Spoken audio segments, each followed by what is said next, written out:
it hit medley.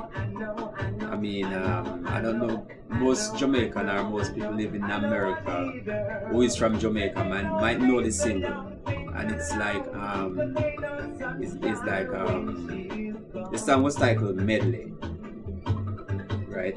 And wherever he performed that song, it always bring a lot of people to him. He get a whole lot of attention, you know.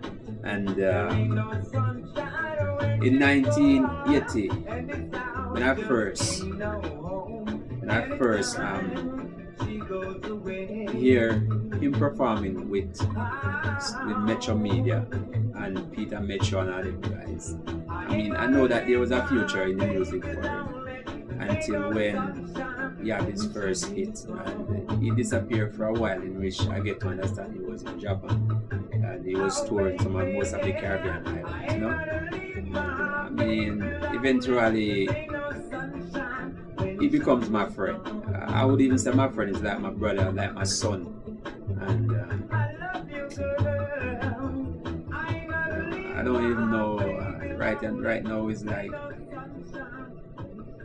things happen to him in which really bother me a lot. Dr. C is a loving, kind-hearted person. Only fault I find with Dr. C is very stubborn. And to really cope with Dr. C, you have to be his best friend. And so far, he's like my best friend right now. As I said before, he's like my son. When Dr. C took ill in a year and a half ago, I was the one that he really run to, and I took him to the hospital, and he didn't really tell me what was going on with him, but I could see that something was wrong because his mood was not there. That was not the real Dr. C. So I never stopped from really squeezing to get it out of him until he told me. But he said I shouldn't said it to any one of my friends, because he trust me, and he left and he went to New York, and you know, he come back here, and then I see changes start to happen to him, and you know, it really take a hold of me very much. I just find out that I was contacted with AIDS about just 1999, I think, when I went into the hospital. I don't know how much that weighed those time, but I know I weighed 89. I would believe that the effect the music really have on its fans is that music like Safe Sex, right? It's so personal that I remember first when time he walked in Courtney Panton's studio, Kingston studio, I mean, in Brooklyn, New York, and he told me that he wanted to do the song. So when he heard the music was playing, he said, he called me Gunde. All of my artist friends call me Gunde, like Diplomat, many more, and all of them. That's what they call me, Gunde. I don't know if because I named Solomon.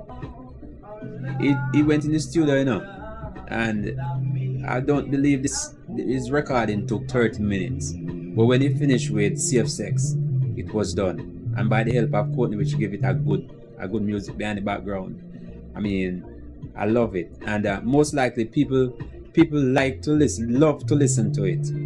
But it has such a personal effect on them.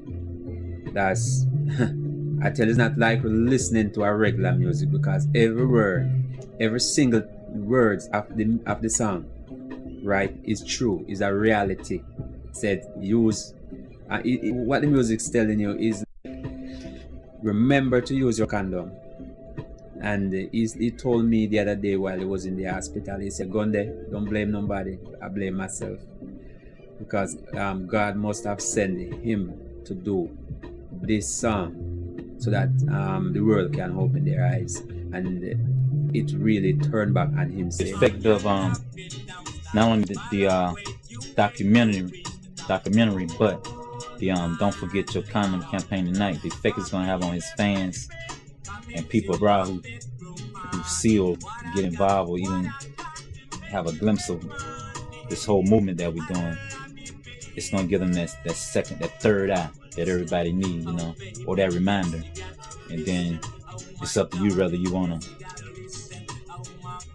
prove yourself how smart you are, or be frivolous to the world and show them how vulnerable you are. Responsibility I feel like we have to the community, especially as black young men, is to realize that minority women is on the forefront now as far as catching this disease. Spanish and black women, and we got to have responsibility to not lead them astray. Don't ask them to prove their love by not using the condom. Prove your love by using